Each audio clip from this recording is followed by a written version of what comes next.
You're watching Tea and Poetry with Dave Steele, the blind poet. Welcome to another week of Tea and Poetry. We didn't do last week because I was away in London. We had to cancel it kind of last minute, so my apologies to everyone there. But I'm going to kind of fill in the blanks of what went on this week. Last week, I should say. It's been a really crazy couple of weeks, and next week I will be in London on Monday and Tuesday, finishing off this big campaign that I've been working on, which I'm going to talk a little bit about tonight, kind of reveal maybe a couple more details, and then Tea and Poetry next week we should be able to do. Barry's putting in the chat there. Let me just read that out 1 second. So I've got to get used to doing all this myself, which is miss you guys. About to take off. Enjoy. Well, safe flight, Barry, and we will see you soon. So we're just going to go through the kind of intros and all the technical kind of things before we start off. So for those people that are new to Tea and Poetry, welcome. We do this every week. We have built up, as Alison would say, a bit of a tribe now. We've been doing this for the last kind of 18, 19 months, and we've built up quite a following and quite a family of people who join in every week. Tea and Poetry is an hour of chat on all things low vision, and we have special guests on occasions. I read new poetry, and we talk about what's going on in the world, and it's just a great way for us to kind of connect and stay in touch when a lot of us are still a little bit isolated. I'm waiting for the restrictions to be lifted so I can get back to America, which I'm hoping to do for my upcoming book tour this October and the launch of my new children's books, Austin's Amazing Adventures. I'm just going to have a quick look and see who's on the call. I know we've got some hands raised already. Let's have a look at the attendance list. Travis is there. We've got Dave's there, Doreen's there. Loads of familiar faces and some definite new ones as well. And I do see in the chat we've got our special guest for this week, which should be really kind of a good one and very interesting, which I'm going to get to in just a second. So I always kick off with a piece of poetry. Before I do that, just run through how you can connect and engage with the call. You can raise your hand like Travis has already done. If you want to join in with the call, you can put something in the Q&A or the chat, type in a question in there, and I will answer that. But if you want to engage, you can raise your hand. There's a button on there to press raise your hand, and I will bring you in either via audio or via both video and audio. It's completely up to yourself. But if not, you can just sit back and listen, and hopefully you'll be engaging with the special guests that we've got coming up in just a couple of minutes' time. Now, this special guest that I've got actually came to me, and we only kind of met literally a few days ago. And the reason why we met is this very first poem, which I'm about to read. It's really strange how social media works sometimes, how if you just strike the right kind of message or, right chord at the right time, you can reach so many people. And something happened to me about a week ago where I did just that. I think it was kind of the tail end of last week. I just got back from London doing some filming, and I was looking for a poem to put out on my page, and just had this idea of writing a poem from the perspective of a cane, of a long mobility cane, about how our relationships can be with canes and how we battle with coming to terms with the use of them and denying them for a period, which a lot of people do. And I know we've had this conversation before a lot on Tea and Poetry, that a lot of us kind of wish we'd have picked up a cane sooner than we actually have, but it's a natural thing to kind of battle with it. So I literally spent 5 minutes, I sat down and wrote this poem in literally about 5 minutes, a quick poem about from the perspective of a cane, posted it with a picture of a cane onto my social media, and things started to go crazy. The post that I put on my page, on my Facebook page, the Blind Poet Dave Steele page, started to get lots and lots of views, lots of shares, lots of comments, lots of likes, lots of people really engaged with the post.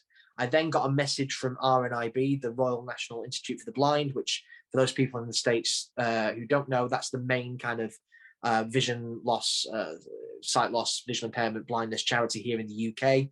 And my contact at RNIB, a guy called Tim, who looks after all their social media, said to me, we'd love to share this piece on our page as well. And it'd be great to kind of have a picture of you holding a cane. So I sent him a picture, which I had on my phone, and away it went. And a week later, or well, just under a week later now, that post, a poem that literally took me 5 minutes to write, from that kind of clever perspective, has reached over 100,000 people.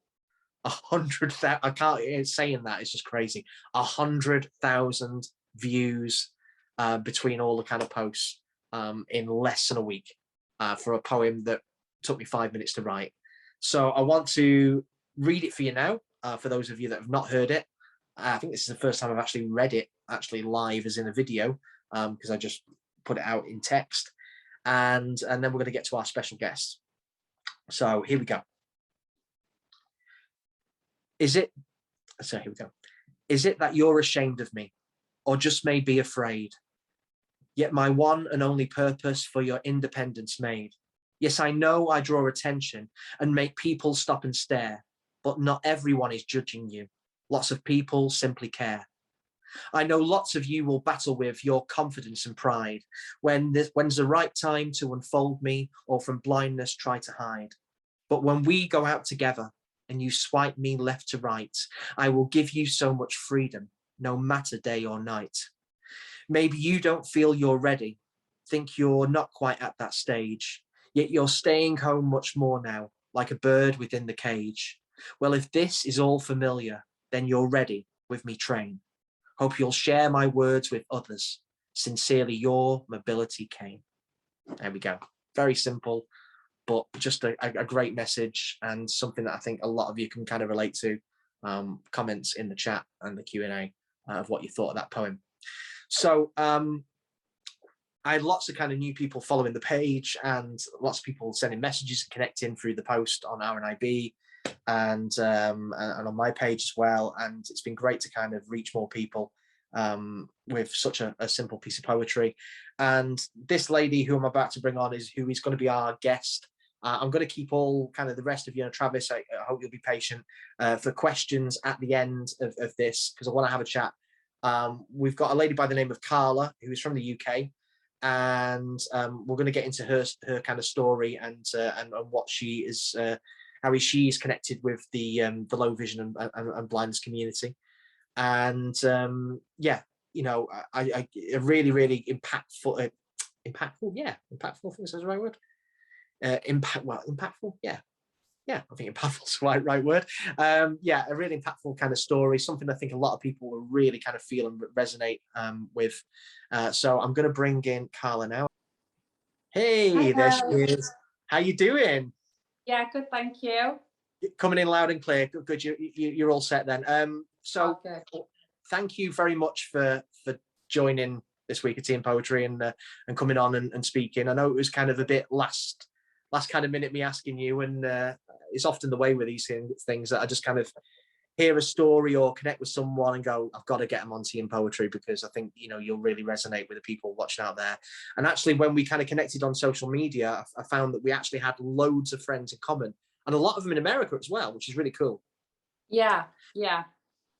So can you kind of just tell everyone listening a little bit about yourself, about obviously Cameron, and kind of his background, and kind of where you are today?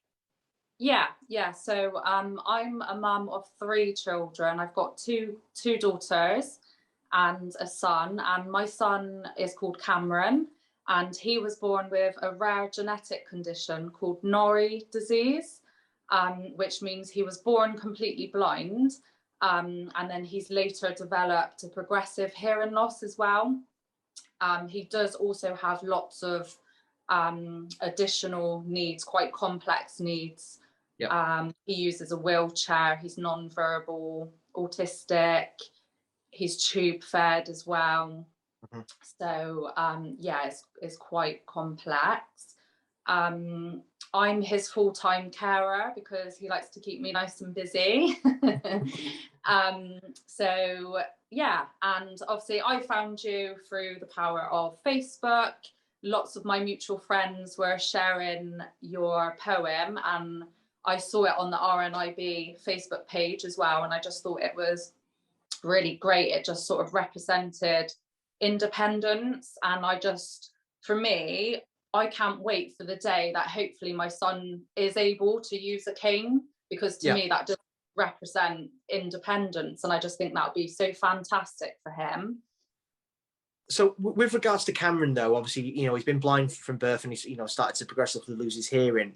And we have on this call, we have people who are losing their sight slowly, or people that have been blind since birth. We have a real kind of mix of the many shades of different blindness, and the experiences that people have, and families supporting those people as well have, can be very, very different. But it's funny, I was actually speaking to someone this morning from the UK who has been, is completely blind, and we were talking about how our experiences are very, very different. And often I found that some people can kind of forget that there's different experiences and just think about their own. But I know that's not the same. I know that's not the case with you, and I know you've been very. I know obviously it must be a challenge at times, and I'm very familiar with, how children are with autism and things like that. My wife is a one-to-one support in primary school for a little boy with autism who's non-verbal. She's actually on a third child now. I'm just about to start with a new one because her last one's just left school. We have people in the family, facing different challenges as well, and I know that. Parents like yourself just fight and fight and fight to get the support that's needed, which is often quite a hard thing to do. We come up against a lot of brick walls, the system and everything else. I know how much of a struggle it is, but at the same time, I can see from the little bits I've looked at what you're doing with Cameron and the videos and everything else, how he's such a happy boy. Yeah. Definitely, 100%. That is why I created a page on social media, and it's called Cameron's Smile, because his smile, just everyone comments when they meet him, and that people have this perception of blindness and just think, oh, he must just have such a miserable life because he cannot see, and that's so far from the truth. And I want people to know that the vision loss isn't the end of the world. No. So let's take you back, though, because obviously when Cameron was born, and this was all very, very new to you, you must have had a lot of the same kind of misconceptions that a lot of people kind of have that you find now. So how was that early stage? How was that adjustment to kind of, getting there? I always describe it as, when I found out Cameron's diagnosis, you sort of go through the grieving process, totally. Because we didn't actually find out about Cameron's condition until he was around 8 weeks old. Mm-hmm. So it did come as a huge shock to the system. And I don't think, before having Cameron, I don't think I've actually ever met like a blind person before. Yep. I've never really grew up around disabilities or anything, so it was a whole new world to me. And I did think it was the end of the world. I didn't know how my son's future was going to look like, and if he was ever going to be happy, because I did think, out of all the disabilities, I did think blindness was the worst one to have. Natural to think that. Yeah, and I just think I was just so sad, because I thought, like, he's never going to be able to see my face. He's never going to be able to see his sisters, his family. And I didn't really understand how so much what you learn is through your vision as well. So I just didn't really understand how to adapt that. But yeah, he's definitely changed those perceptions for me now. I was going to say, he's probably taught you a lot. Yeah, through the definitely, way he's 100%. kind of grown. You've learned a lot from him. Where is it you're based now? Where do you live? We're in Bristol. It's funny actually, because I have a friend in Bristol who's very prominent within the blind community, and I wanted to ask you if you knew her. A lady by the name of Christy Hooper.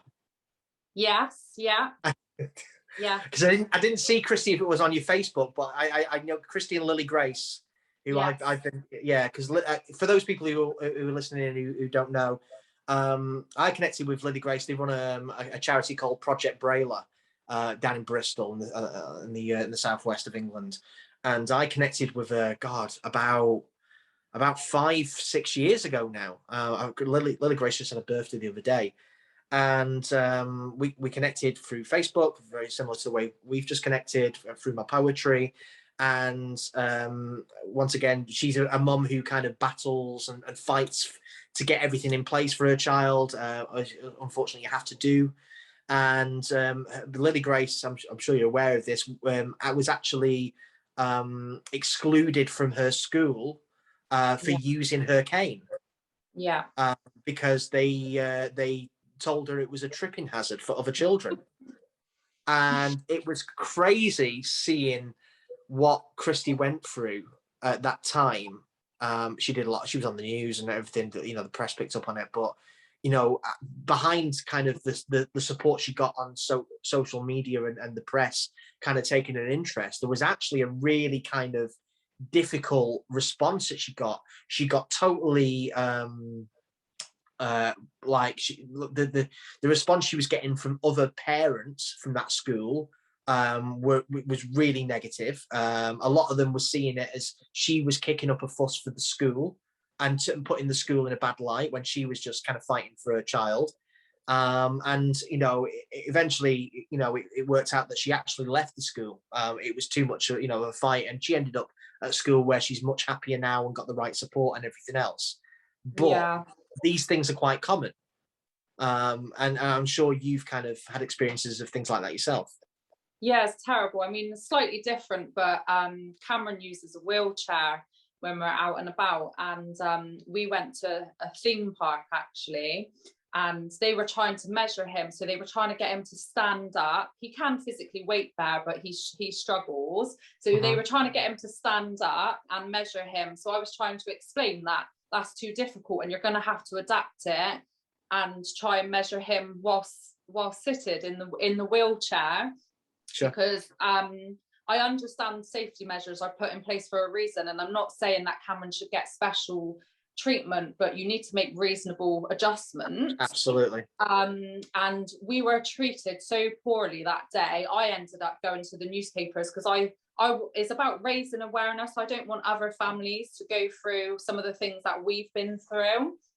And the backlash I got from people on so when news articles were being released on social media, I made the mistake of reading the comments on there, and some of the people were basically just trying to say that I don't care about the measurements and things that are put in place, and I just want special treatment for my son, and he shouldn't be going on rides. What, just because he's disabled doesn't means he's not allowed to have fun and enjoy these things like other children his age do? I just think it's crazy.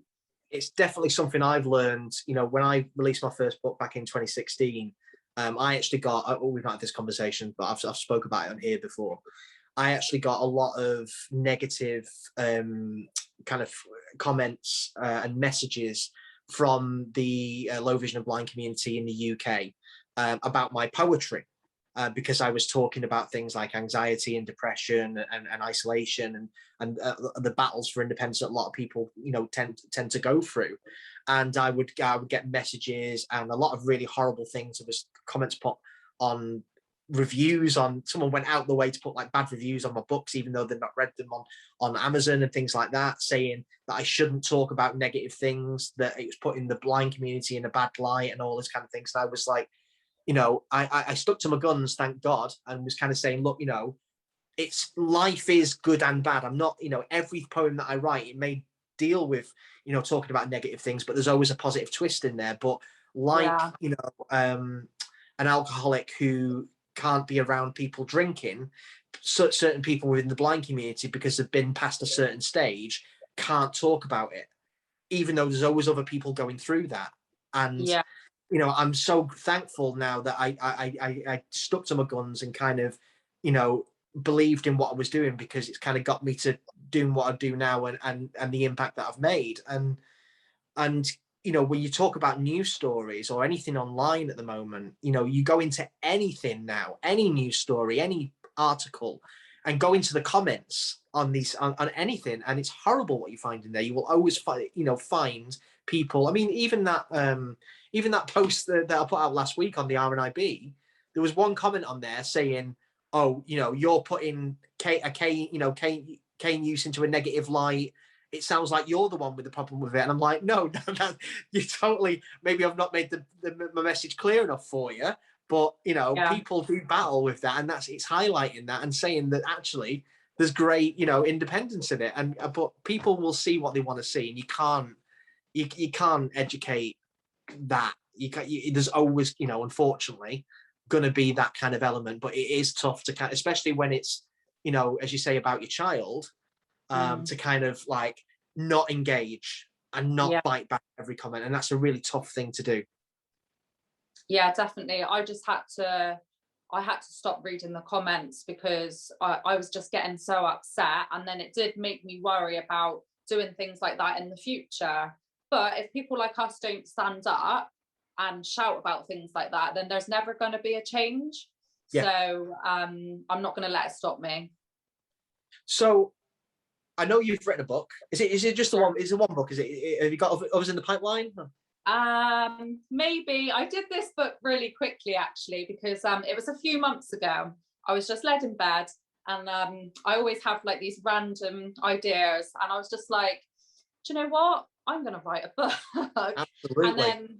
And then the next day I got up, I started writing it, and then within a few months, a friend of mine helped edit it, and I just decided to self-publish on Amazon. And that's the best way. And about 2 weeks ago, it went on sale, and it's just done amazing. And I've been I went up to like #1 bestseller overnight. Yeah. I stayed there for a few days, so that made my day. That did. It was amazing. Yeah, I mean, tell us more about the book. What's it called, or what's it about? So the book is called Cameron's Smile, and it's about raising a deaf-blind child. So obviously, it's from my perspective about. It covers things about receiving Cameron's diagnosis and all those emotions, and sort of how we've gone from trauma and like the lowest times of our lives to like the highest, and like how he's changed me as a person, and changed my perspective and my outlook on life, and just all the positives. So it covers about being a carer and the impact that's had on like my mental health and things, because again, I don't think that's spoken about enough.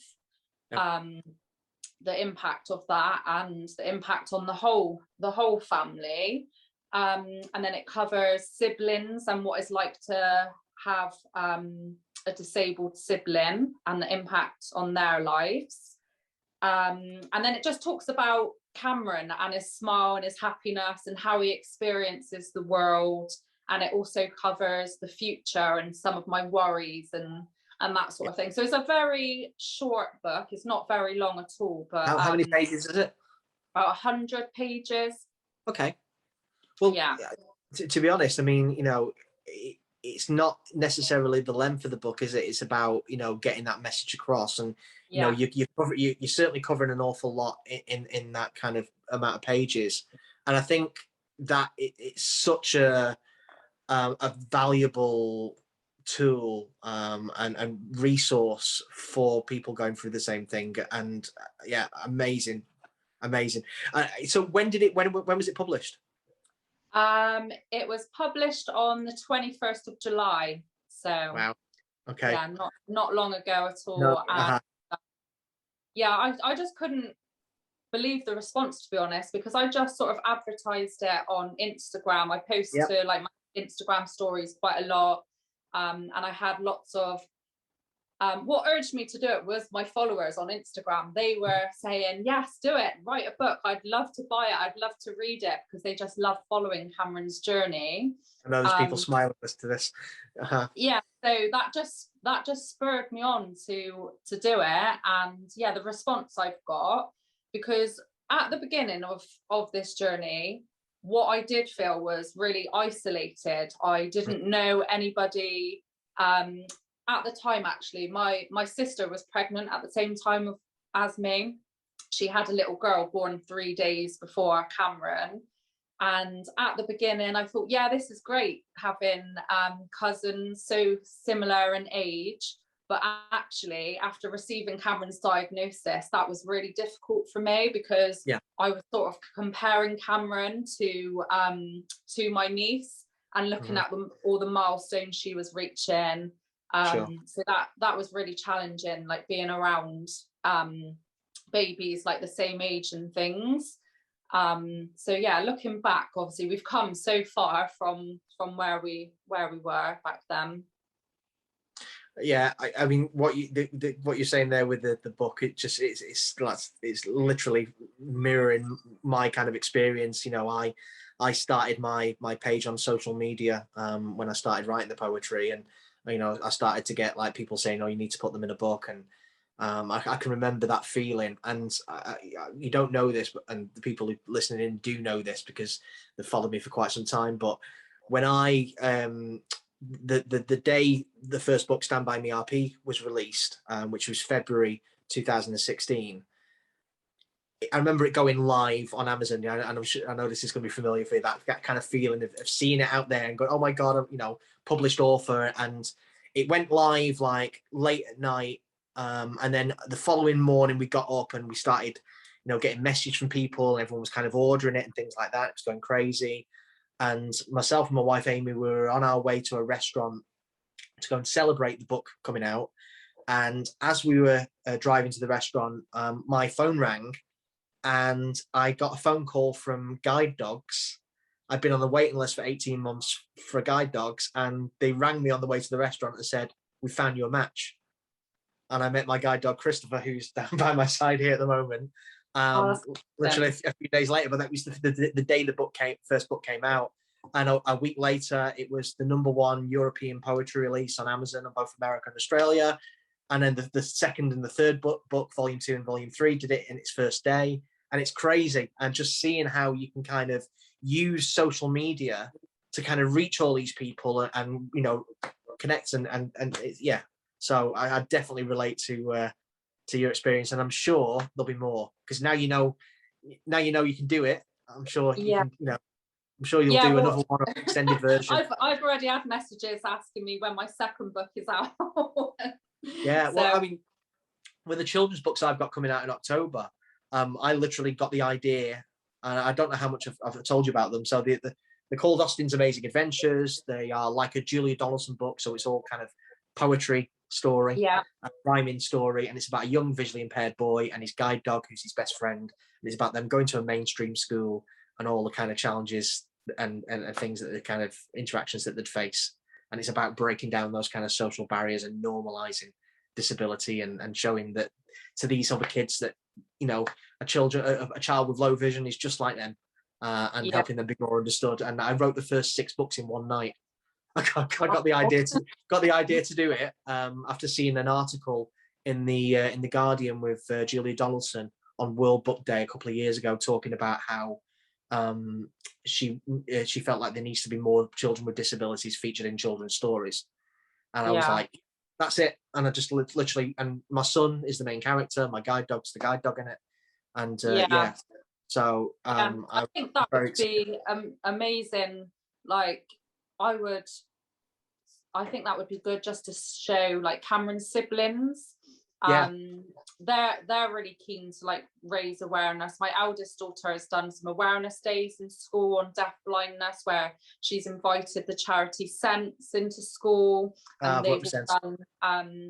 they've wore like the sim specs and guided each other around, and they've done some sort of deaf blind manual sign language on their hands and things. And all our friends like really enjoyed it because they're proud of their brother and they want others to sort of understand. So books like that, I think, would be great for them to read and to share with their friends, and just to raise more awareness, really. There's I'm just trying to find a picture for you now to kind of show you if I can. You see a little bit. One of my favorite lines from the first book, and probably my favorite illustration as well. Oh God, it's pouring down with rain outside. I mean, the window's getting battered with rain. I don't know if you can see that. It's an image of me and Austin pointing up at the star-filled sky, and I can't see the stars anymore. And underneath it, it says, "For Austin's dad had shown him that the vision in his mind can overcome the obstacles of slowly going blind." And I just love that kind of line because it really does sum up that actually, it's not the vision in our eyes that makes up the beauty that we see. It's actually, and I was doing a campaign I'm actually working on at the moment, which I'm going to talk about in a little while. As part of the kind of filming process for that last week, I was in London. I was speaking to a retinal specialist in the States, and a lady by the name of Dr. Nancy Holcamp. And she was saying, that the eyes aren't actually what we see. The eyes don't make us see; it's the brain. And that's why actually, when some people are kind of losing the vision, they don't realize how little they can see until they're actually tested. Because when you walk into a room, your brain will subconsciously scan the room, fill in the blanks for what your eyes actually can't see. They're just the thing that sends the signal. For someone who like Cameron, who has had no sight since birth, that doesn't stop the vision and the imagination that he has, and his ability to see the beauty in this world and do amazing things. And I think that's a really important message. Yeah, definitely. Everyone always comments about what a happy child he is, and like the simplest things just make him so happy. You just think, I personally, I take a lot for granted. So if you just for example, going to the beach and feeling the wind and just the real sensory experience of, like, today we had an amazing day. We went to Swansea, and we went, there's a charity called Surfability. I know them as well. Yeah. So we went there today and gave Cameron the chance to surf in the sea, and it was one of the best experiences we've ever had.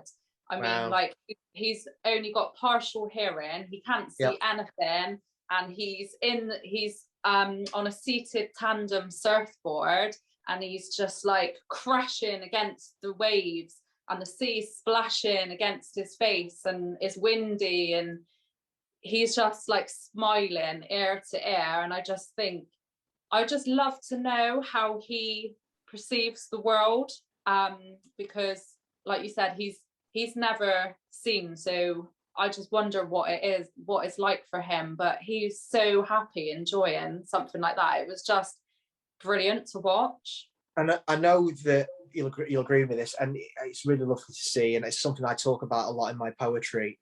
That is truly a gift. And that's something, I always say, there's a particular poem where I say, I'm happy for this blindness and the way it's changed my life. And when I read that to audiences of people who are fully sighted or no experience of low vision or blindness, they can be quite kind of taken aback by someone saying that they're happy for their blindness. But actually, when you have disability in your life or some kind of life-changing thing, it does make you appreciate the little things and view the world and take it in a way that you wouldn't do if it wasn't in your life. If it wasn't a part of your life, it makes things more precious. Yes. At the same time, when you have birthdays and special kind of Christmases and days like that, it does kind of sometimes there's a tinge of sadness, because you think about I do this, thinking about going blind. Is this the last one I'm going to be able to see faces for, and things like that? But at the same time, it also makes me take a step back and really soak in the moments. And I do that everywhere I go. It's really taught me. I'm so grateful for that, because so many people go from A to B, rushing about their lives and not actually having any of these moments. Yeah. And you get to do that. Yeah. So yeah. No, definitely. I want to kind of open things up. I'm sure there's people out there. I'm just going to check now. I don't normally do the technical side of things as well. If there's someone that would like to come on and ask Carla a question, I'm sure there is. I want to introduce some of you guys out there, some of my regular kind of speakers. I know Diane's out there. Diane, in fact, I'm not even going to ask her. Diane's going to come in. Let me just bring, because Diane is someone I work with in Baltimore, who runs a low vision support group. She's completely blind as well. And we'll bring Diane in, and I'm sure she will have some great things to say or great question. Diane, are you there? Hey, hi. How are you? Diane, thank you. I didn't even see you there at the beginning. Did you kind of come in halfway? Yeah, I came in about 10 minutes late. Fantastic. But I take it you've heard the majority, of Carla talking about Cameron and everything. Yeah. Yep. So, I was curious to, not curious, but it's piqued my interest when you said that you had an interest in wanting to know how he perceives the world, without sight. So I thought that was, I don't want to use the word nice because that's too simple, but I thought that was actually great, because a lot of people, they don't really want to know what it's like to be visually impaired, or how we do things, or how the biggest thing is, like, a lot of people will be like, well, how could you be happy? You can't see.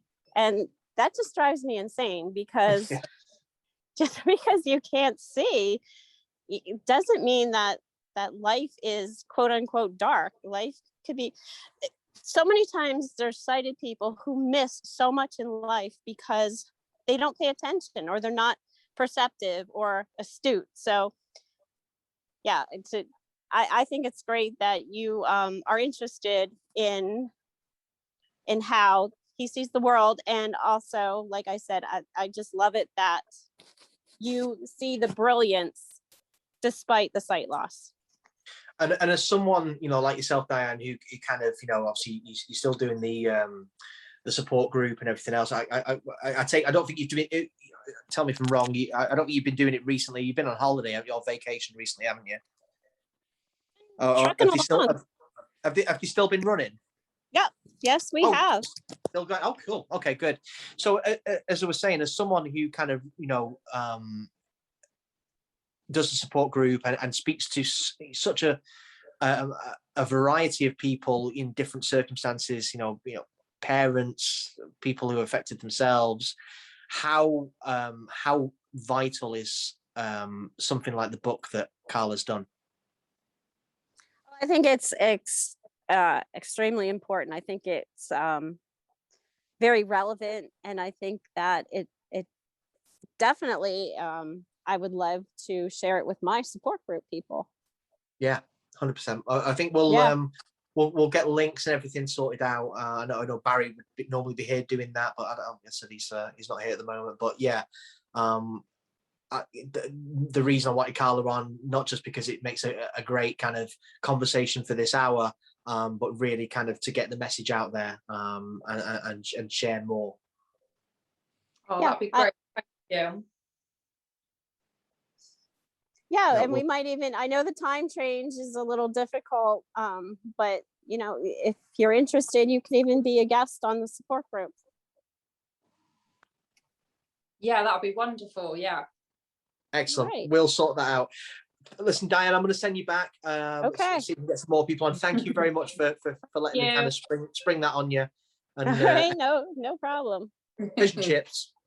Fish and chips and tally ho. Oh, Dave, I gotta tell you something though. Absolutely, of course. A couple weeks ago, I was in Boston, And we went to Plymouth, and I saw the Mayflower, and I was going to send you a picture with some snarky Oh, you comment. should Like, have. Well, listen, I can't wait. I can't wait to be back out there soon. Hopefully, we're going to get it organized, aren't we? We're working on it. Just waiting on Biden sorting things out and getting those restrictions lifted so I can get back over. But hopefully, we can get out and go out for a crab dinner again and some drinks. There you go. All right, thanks, All right, Diane. I'm going to thanks. send you back. Okay. Sure. Bye. Right. Okay. There we go. That's Diane. So yeah, I've worked with Diane now for a few years, and she's part of the team in Baltimore and the support group she runs. Every week, I've actually got to actually co-host it with her in person and also online as well, and it's been great. And she gets not only people kind of turning up physically, but also a lot of people dialing in from all over the country to kind of listen into her. So that'd be great to kind of get you on there, and also we'll get your story in the book shared as well. I'm going to see if anyone else. Let's see if this time flies when we're on this. Let's see. Who we are going to bring. In fact, I tell you what, he's been waiting so long. We're going to bring in Travis now. Before Travis, I need to explain, because for those people that have not met Travis before, we have a few long-standing running jokes. I'm going to bring Travis in. Travis lives in California. He works at the Home Depot. He is completely blind, and he has the best voice for radio. And at some point, we're gonna get him doing proper radio intros for this show. But he always likes to do that. But we always like to check in with Travis every week and find out what's going on in his world. And Travis has been with us right from the start. So I'm going to bring Travis in, and hopefully, he will be there in a second. You are listening to live team coverage right here, right now on Tea and Poetry Radio, brought to you by the Home Depot. How doers get more done. Audi, featuring the all-new Audi A4 Electric, and these fine sponsors. Travis, how are you? Wonderful. How about you? I've missed you the last couple of weeks. It's been crazy. So it's so nice to have you on. I bet you missed us last week, didn't you? Because we didn't, for the first week in I don't know how long, we didn't have a team poetry.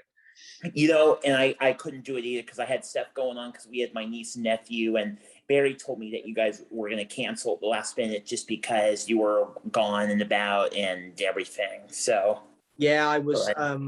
I can kind of as you're on, I'll kind of reveal. So, and I've not really. This is the first time we're going to speak about this, but we're kind of nearly at the end now, so I can talk more about it. So I did the event for Audi a few weeks ago, and I just did the commercial for Kellogg's as well. We spoke about that. Yes. So I'm currently working on a campaign, a big global campaign, which is going to run for the next kind of year from September for a major pharmaceutical company, and it's all about retinal diseases, things like macular degeneration and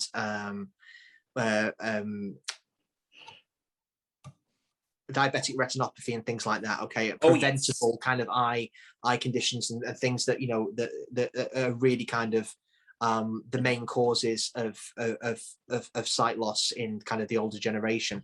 And so this is really cool. You're gonna like this. So we were approached a while back, and they asked me to write a piece of poetry. Mm-hmm. And what we did was, in order to kind of inspire me to write this piece of poetry, we had some calls lined up with some patients who had diabetic retinopathy and macular degeneration.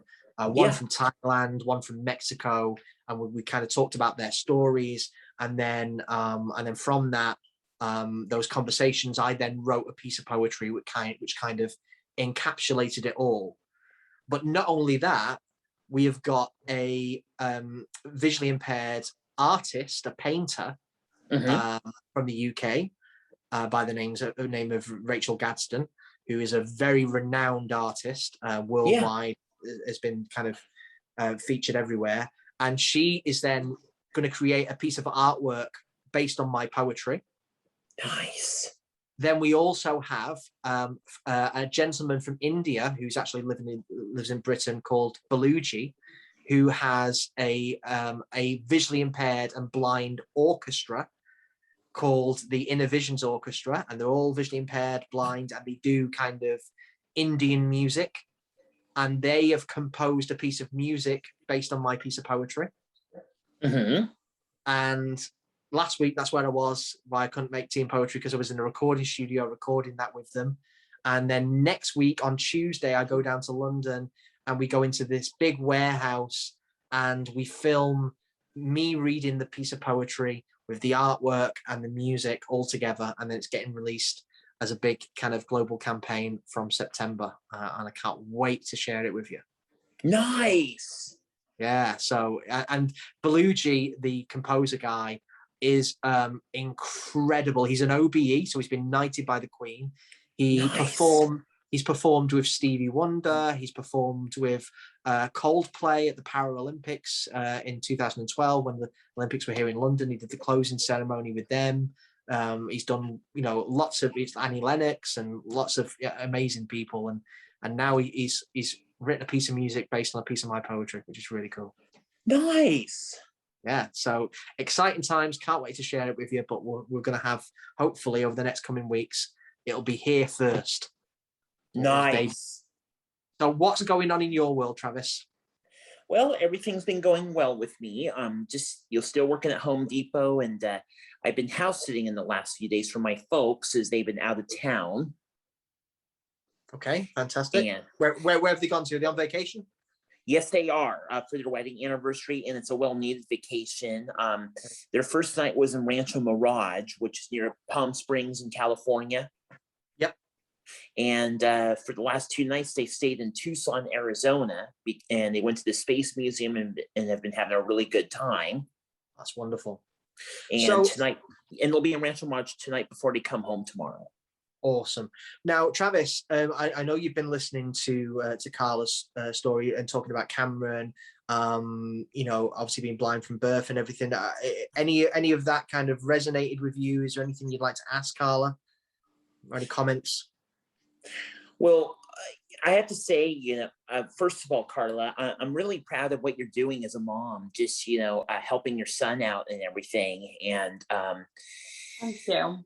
I mean, and I know you want to make sure he has a good support system when it comes to schooling and all. I know, Mom, when I was diagnosed with my eye condition since birth, my parents' dream goal was for me to get a high school diploma. That was one of the biggest dreams.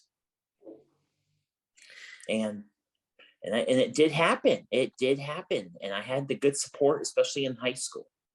Yeah, that's amazing. My dream for Cameron is just to be happy. I want that for all of my children, obviously, but I just want him to be happy and as independent as possible. I understand. And I'll tell you what, too, there are support groups out there for people like you who about disabled children and everything. Yeah, absolutely. Here's something I'd like to kind of throw in, because I don't know how often, Carla, you get the opportunity to do this. As Travis has got no sight and has lived with no sight for pretty much all your life, Travis. Is there anything as Cameron's mum that you'd like to ask Travis? Kind of put me on the spot. I've probably got loads of questions, to be honest. I'd have to compose them. I don't know, to be honest. I just can't really think straight off the top of my head. I don't know. Okay. When you were saying before about obviously wondering how Cameron perceives the world and perceives beauty, how is that for you, Travis? How have you? We were talking about taking in the moments and seeing the world in a much more precious way. How do you view the world?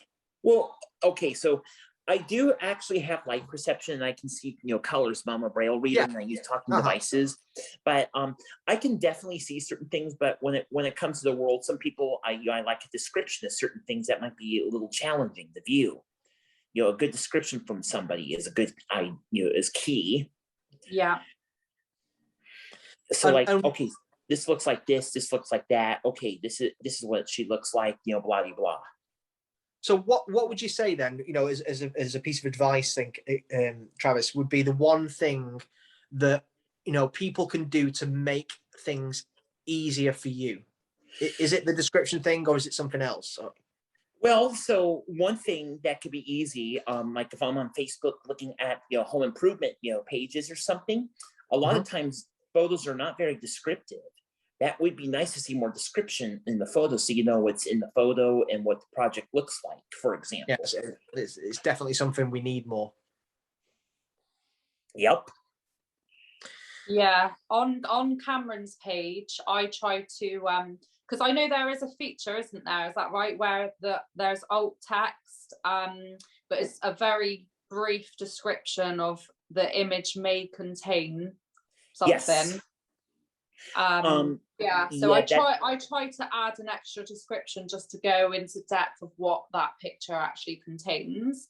Right. But when someone's describing something, I sort of don't know, because if you cannot see, if I'm describing something, is like colors and that sort of thing relevant, or how would I describe something? Colors, people can mention colors, that's no problem. Yeah. Because I can see colors. And also, it's what something looks like. I do know what a tree looks like, as a whole. But I think from what Carla was saying there, what about for someone, if you were writing the descriptions yourself, Travis? Hang on a second. What's that? That my voiceover just chimed in. What's that? Sorry, if you were writing the descriptions yourself, Travis, and you were writing them for someone who had never seen, how would you do that? Well, first of all, I would have to. I could write the description, but I would need to make sure I know what the picture looks like, for sure. So I'm putting in the right information without the wrong information. Yeah. But I think I get your point, Carla. It's difficult for a child that's never seen before to explain to them what blue is, or what a tree is, or what it looks like. It's very difficult to do that, isn't it? Absolutely, for sure. Absolutely. It's definitely conversations that we need to have more of. Yeah, I suppose, and including descriptions of how things feel, and if they're hot to touch, cold to touch, and all of those, what it smells like, what it feels like, using all those other senses. Yes. Very important. Absolutely. What something sounds like too, that's another thing that is very important, especially if it involves a video. You want an actual video of the actual sound and a description, because to have a video with music and all and no description, that is not helpful for many folks like ourselves. Yeah. So. Okay. Travis, listen, we're going to have to kind of wrap things up, but I just want to say thank you again for joining us. I really, love it that you stay part of our tribe, as Alison says, and I can't wait to speak again next week and have more to share with you. More definitely, for sure. Absolutely. It's always good to hear your voice, and love the meetings, just to let you know. So. Okay. Thanks, Travis. I'm going to send you back. Okay. Thanks. Okay, well, listen, I think it's almost time to kind of wrap things up. I'm just going to check the chat, just make sure there's nothing. I know I saw a couple of comments come through there. I just want to see, make sure there's nothing else.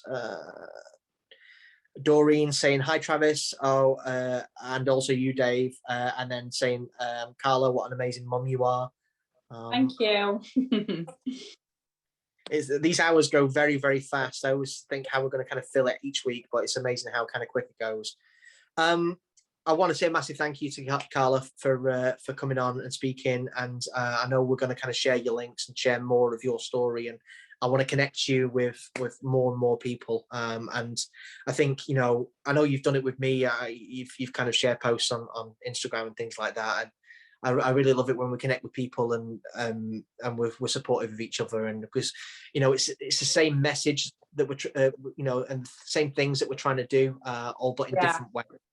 And I think it's really important. And we've had conversations and guests on here previous weeks where they've come from kind of a different perspective, being a parent or a partner of someone. And I think that story and that side of the tale needs to be told even more. I always do this thing, and I wanted to quickly do this before we finish up. I always like to read a piece of poetry to either a new caller or a guest, and I always like to finish on a piece of poetry. So I'm going to kind of do that with you now, if you don't mind. I just want to say a massive thank you to everyone who has kind of attended. Big shout out to Sedona Dave, because I know you're out there, and everyone that's kind of new on the call. I'm seeing there's quite a few new people on the call as well. I hope you're going to kind of join us for another week of Tea and Poetry next week. But I do want to finish with a piece of poetry. I'm just trying to find it now. 1 second. Okay, so I'm going to leave you this one. I'm constantly adjusting to a life as almost blind, but life is far from over. With this cane, good times I'll find. Each obstacle I face will be a challenge not yet won. My sight is almost faded, but my vision's far from done. I like your book, short and sweet, but I think that kind of really sums it up. Massive thank you to you, Carla. Give my love to your family and to Cameron, and I hope you'll join us, in weeks to come and stuff like that, if you want to look in on us. But have a lovely evening, and it's been an absolute pleasure. We'll connect. All right, speak to you soon. Thanks. Bye. Take care, guys. Bye-bye. Thank you for watching Tea and Poetry, and we look forward to seeing you on the next episode. Join us live every Wednesday at 4 p.m. Eastern, 9 p.m. UK. A big thank you to our sponsors, the Lanny D. Chesapeake Lighthouse and the Low Vision Shop. If you enjoyed Tea and Poetry, please invite a friend, like, share, and subscribe.